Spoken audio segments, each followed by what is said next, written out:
Vous le savez ou peut-être pas, mais le 4 mai est la journée de la Force. Et à l'occasion de cette journée, il y a eu donc la sortie de la série Star Wars Vision sur Disney+, la deuxième saison, enfin le volume 2. Et là où pour la critique de la saison 1, nous avions fait une vidéo plus globale, là j'avais envie de changer un petit peu et de vous proposer une vidéo précise sur chaque épisode, de savoir ce que j'en ai pensé, de ce que j'ai aimé ou non. Et c'est pourquoi j'ai pris toutes mes petites notes du coup épisode par épisode et j'espère que tout cela vous plaira. On commence bien évidemment avec le premier épisode qui s'appelle Sith. Ce premier épisode est tout simplement en lien avec une autre forme d'art qui n'est autre que la peinture. On a beaucoup de connexions avec l'art pictural. De toute manière, cette Sith repentie peint. Donc la connexion justement avec cet art n'est pas extra-diégétique, c'est-à-dire que ce n'est pas la manière dont c'est dessiné, mais plus que la peinture elle-même prend part au combat, entre guillemets. Il est vrai que donc le visuel prime par-dessus tout, mais il faut quand même revenir sur le scénario qui, en tout cas au début, est un petit peu complexe à comprendre. Bien évidemment, tous les morceaux finissent par se recoller à la toute fin de l'épisode. Et au-delà de l'esthétique, même si on change souvent, et ce qui est très très bien mis en œuvre selon moi, on peut aussi parler du personnage principal, qui n'est autre que donc, comme je vous l'ai dit, une Sith repentie. La manière dont elle agit, ça m'a fait un petit peu penser à Asajj Ventress dans la série Star Wars The Clone Wars. En effet, c'est une apprentie Sith, entre guillemets, en tout cas c'est le bras droit du comte Dooku, et elle va finalement se rendre compte que ce qu'elle fait, ce n'est pas son chemin. Et c'est un petit peu la même optique pour le personnage de l'épisode 1. Et ce qui est très intéressant, c'est qu'il n'y a pas que du mal ou que du bien. Et c'est bien évidemment quelque chose qu'on revoit dans les séries comme The Clone Wars, mais ce qui est très intéressant, c'est qu'on a aussi des personnages comme Ahsoka qui sont remplis de nuances. Et ce n'est donc pas le seul épisode où on a cet équilibre entre le côté obscur et le côté clair. Ensuite, nous avons l'épisode 2 qui s'appelle La Caverne des Hurlements. Et dans cet épisode-là, on suit une petite équipe d'enfants qui cherchent à s'émanciper donc de ce travail à la chaîne. Puisque cette voie ne leur est pas destinée, surtout par rapport au personnage principal, qui elle est appelée par une force, mais on ne sait pas réellement laquelle est-ce. Ce que j'ai bien aimé, ce sont les couleurs assez ternes. Et en revanche, ce qui prime par rapport à cet épisode-là, c'est le ton un petit peu plus sombre par rapport à l'univers de Star Wars. C'est-à-dire que dans cette caverne, nous avons donc une Sith qui est cachée là depuis des années, qui ne fait que crier et on pense que c'est un fantôme. Et l'audio est horrible. Et donc il y a cet aspect un petit peu horrifique dans cet épisode-là, et c'est quelque chose que j'ai beaucoup apprécié. Par ailleurs, pour revenir à l'animation, il y a un type d'animation assez malléable et différent de celui qui avait été établi dans l'épisode de base pour la créature, par rapport au fait que l'épisode avait une structure et une esthétique très particulière, et au moment où on voit donc cette créature dans la caverne, on part sur quelque chose de beaucoup plus disparate, de beaucoup moins précis, et justement cela peut faire écho avec le fait qu'on ne sache pas réellement ce que c'est. Et là, à nouveau, la voix du côté obscur est établie d'une autre manière, puisque cette voix qu'entendait le personnage principal fait partie du côté obscur. Et donc cela nous offre un autre aspect de tout cela, et c'est vrai qu'on avait souvent évoqué ça, notamment dans la saison 1, si je ne dis pas de bêtises, où on avait ce côté obscur qui pouvait sauver certains personnages, notamment de la pauvreté ou de la famine, et donc on avait ce côté où le côté obscur pouvait paraître comme le côté bienveillant, le côté sauveur, comme s'ils essayaient d'apporter un petit peu d'humanité à ce monde-là. Et cet épisode est selon moi diamétralement opposé à un autre épisode qui s'appelle Les Bandits de Golak, mais on va en parler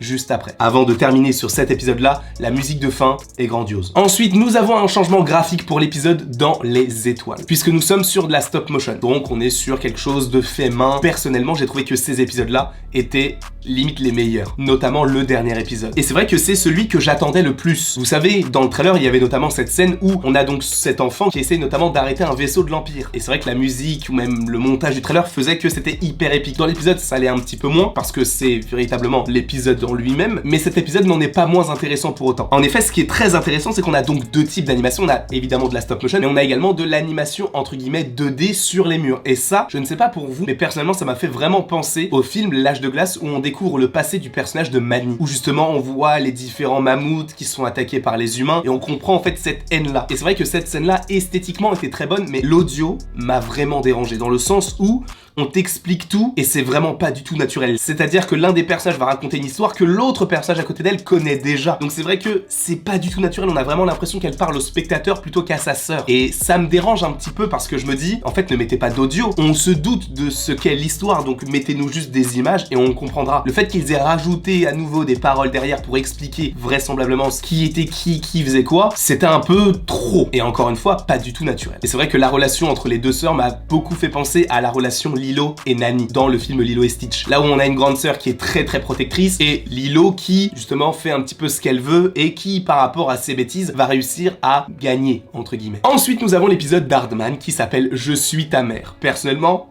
c'est l'un des meilleurs. Pour ceux qui ne le savent pas, Aardman c'est un studio d'animation extrêmement connu à qui l'on doit Wallace et Gromit ou encore le trop sous-estimé Souris City. Les gars, je ne sais pas pourquoi personne n'en parle ou les gens qui le connaissent le trouvent pas ouf. Je peux comprendre les goûts et les couleurs, mais je vous jure que pour les personnes qui n'ont pas vu ce film, il est incroyable. Juste au casting, en VO, Hugh Jackman, ça me suffit. Et là, donc, c'est un tout autre registre, on passe sur quelque chose de beaucoup plus joyeux, on a donc une sorte de course, sachant qu'on avait déjà eu un épisode, en tout cas, par rapport à la diégèse un petit peu similaire dans le premier volume, et après, c'est un schéma classique de « j'ai honte de toi ». Au niveau du scénario, ce n'est pas incroyable, c'est surtout l'animation qui, selon moi, prime dans cet épisode-là. On a également Voyage au bout des ténèbres. Une esthétique beaucoup plus classique, là on retrouve le côté Jedi contre Sith, c'est extrêmement intéressant, et surtout, ce qui prime, ce sont les couleurs. Le bleu et le rouge prédomine. Le bleu, évidemment, le côté clair, et le rouge, le côté obscur. Et ce qui est très intéressant, c'est que cela va avec ce que je vous ai dit par rapport à l'épisode 2, c'est-à-dire qu'il n'y a que des nuances. Avoir le cœur clair, mais avoir des pensées obscures, ou l'inverse. Tout n'est pas prédestiné. On peut avoir un but dans la vie, mais passer par d'autres chemins. Et c'est exactement ce que nous montre cet épisode-là. En revanche, même si les couleurs sont très jolies, puisque ce sont des couleurs très sombres qui prédominent, avec évidemment ce côté bleu et rouge flashy qui ressortent, la musique, pour le coup, m'a vraiment moins plu. Ça faisait épique, mais pas forcément dans l'épique que j'aime. Nous avons également l'épisode de L'Espionne, réalisé par Julien Cheng, à qui l'on doit en partie Ernest et Célestine. Pour ceux qui ne connaîtraient pas du tout ce film d'animation, il est génialissime. Vraiment, premier degré, je l'adore. Esthétiquement, au niveau de l'histoire, même le casting, tu as Lambert Wilson. Je sais pas ce qu'il vaut, mais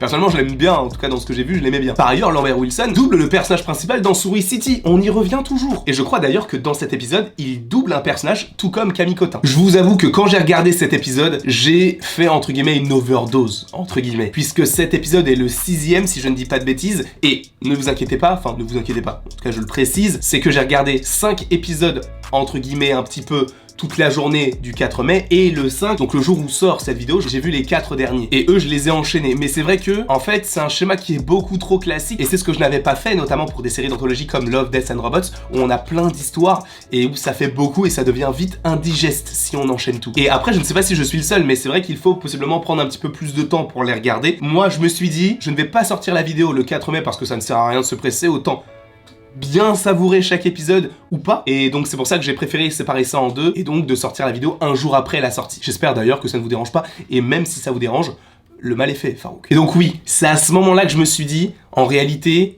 6 épisodes, c'est bien. Alors évidemment, il y a aussi ce côté où on veut raconter plus d'histoires, avec plus d'esthétique, faire interagir d'autres studios, sachant que là, on se focalise surtout sur des studios du monde, au-delà de l'Asie uniquement, puisque il y a quand même un épisode qui a été réalisé par un studio indien. Pour le reste, on part sur de l'Angleterre avec Aardman, on part évidemment sur du français avec cet épisode-là, mais celui-ci était un peu trop lourd. Mais je suis très content que des réalisateurs français puissent se permettre de faire ce genre de programme, sachant que je crois que Julien Cheng avait lui aussi réalisé des épisodes, ou au moins un épisode de Love, Death and Robots. Ensuite, nous avons Les Bandits de Golak, qui est donc l'épisode réalisé par un studio indien, et on le ressent. Au début, je n'étais pas sûr, je m'étais dit, ah, possiblement Bangladesh. Je me suis renseigné sur le studio, c'est 88 Studios, et donc c'est un studio indien. Et pour le coup, esthétiquement, c'est pas ma cam. Alors visuellement, je veux dire, au niveau de la 3D, c'est pas du tout ce que j'apprécie particulièrement. C'est vrai qu'il y a un petit côté Arcane que j'avais beaucoup aimé dans Arcane, mais c'est comme si c'était un côté Arcane pas réellement assumé et on va pas au bout des choses. Après, c'est peut-être leur style d'animation qui est comme ça, mais personnellement, ça me touche beaucoup moins qu'Arcane qui est visuellement magnifique. Là, ça faisait 3D, mais pas 3D cheap non plus, puisqu'il y a tellement de travail derrière. C'est de la 3D qui, personnellement, ne me touche pas. En revanche, les couleurs, les costumes, tout ça, c'est très beau. C'est plus au niveau du visuel des personnages où ça me dérangeait un peu plus. Mais encore une fois, je ne dénigre pas du tout le travail de ce studio.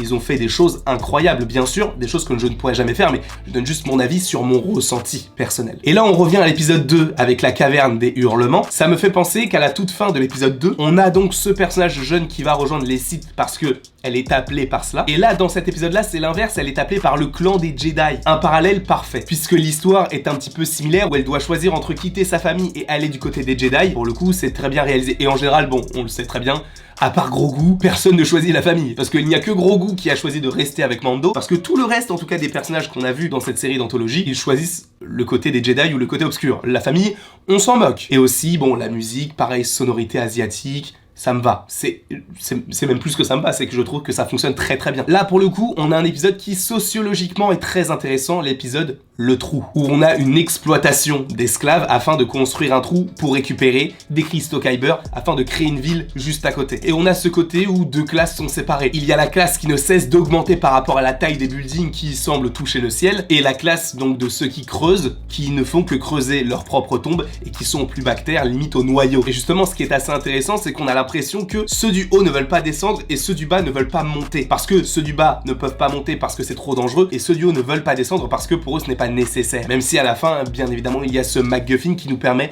de rassembler tous les peuples. Sociologiquement parlant, c'est hyper intéressant de savoir comment est-ce que les personnages réagiraient dans ce genre de situation. Et aussi, ce qui est très intéressant, c'est de savoir aussi, parce qu'on n'y pense pas forcément, comment se sont construites toutes ces cités. Parce que pour nous, on a une étoile de la mort, c'est super intéressant, mais qui l'a construite? Et c'est le cas notamment pour Andor. Qui construit l'étoile de la mort? Eh bien, ce sont des personnages comme Andor, etc. C'est assez intéressant justement d'avoir eu ce côté extérieur à tout ce qu'on a avec les combats Sith, Jedi, etc. où on a justement ce côté où on exploite des gens, des prisonniers ou même des gens qui n'ont rien demandé. On leur dit, vous faites ça pour nous parce que sinon bah vous mourrez. Et là je trouve qu'en animation cela fait écho avec ce qu'on avait déjà vu donc dans la série Andor. Et ensuite on arrive au dernier épisode, la chanson d'Aou. Et pour moi c'est le meilleur épisode. Encore une fois on est sur de la stop motion, les plans d'ensemble sont magnifiques. Alors évidemment on est sur de la stop motion mais on reste aussi sur les décors, en tout cas surtout sur le ciel, sur des dessins, notamment sur les plans d'ensemble. Il y a un travail sur le vert, le bleu, le violet et bien évidemment le noir lorsque l'on rentre dans la falaise. Pareil, l'histoire très classique, mais visuellement c'est ça qui prime encore une fois. Et c'est ça qui est assez intéressant, c'est que l'histoire en général n'est pas forcément la plus incroyable, mais le fait qu'on te propose différents styles d'animation, c'est ce qui prime pour moi. Et bien évidemment, les chants sont géniaux. Ça fait légèrement penser à un chant de sirène. On a aussi l'évocation encore une fois des Jedi, cristaux Kyber, qui sont purifiés entre guillemets, qui passent donc du rouge au bleu. C'est très très beau et la manière dont c'est fait, la manière dont c'est mis en œuvre avec donc ce petit personnage, c'est totalement validé personnellement et c'est le meilleur épisode. Mais du coup, j'aurais préféré que cet épisode arrive avant et les 3 épisodes qui restaient, on les gardait pour une saison 3. Mais globalement, la série était plutôt bonne, visuellement quasiment parfaite, même si de temps en temps il y a de l'animation qui me touche moins. J'aime beaucoup cette série là. La première était très très bonne, celle-ci est dans la continuité de la deuxième et encore une fois, tous les autres studios du monde n'ont rien à envier aux studios asiatiques. Le monde entier est capable de faire de grandes choses esthétiquement et c'est tout simplement génial pour le futur de l'animation. Si je devais donner une note à cette série, je donnerais la note de, allez, 16 sur 20. J'allais donner 15 mais au final, il y a tellement d'épisodes qui m'ont plu que le côté où ça devient un peu trop long passe un petit peu au travers. En tout cas, je ne sais pas si vous avez regardé cette série, donc Star Wars Visions, n'hésitez pas à me le mettre en commentaire, n'hésitez pas non plus à aimer, à partager, à commenter et à vous abonner, cela me ferait bien évidemment extrêmement plaisir et après tout ceci, il ne me reste plus qu'à vous dire à la prochaine pour la prochaine.